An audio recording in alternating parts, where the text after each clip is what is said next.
नमस्कार दोस्तों, हमारे वीडियो को हर एक लोगों को राज्य, क्षेत्र, शहर, नगर, जिला सभी भाइयों को मैं नमस्कार करता हूं। हम जो आपके बीच में यह वीडियो को बना करके पेश करते हैं, आप जो नहीं पहचानते हैं उन्हें मैं बता देना चाहता हूं कि मैं संगीतकार बलराम गंधर्वे हूं, जो तबला में संगति आज गुलशन कुमार के साथ करूंगा।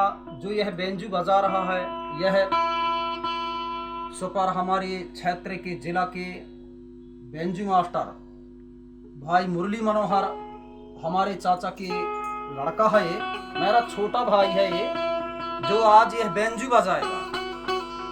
तो मैं साज के माध्यम से इसीलिए स्टार्ट किया कि आज हम पंडवाने धुन में हम आपके बीच में सुनाएंगे, वीडियो को पेश करेंगे। हमारे वाद्य यंत्रों से भूल होगा, माफ कीजिए।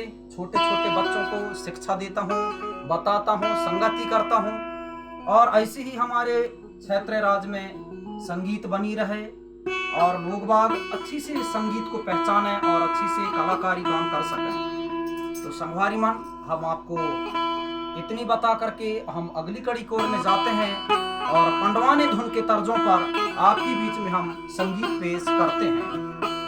1 2 3 4।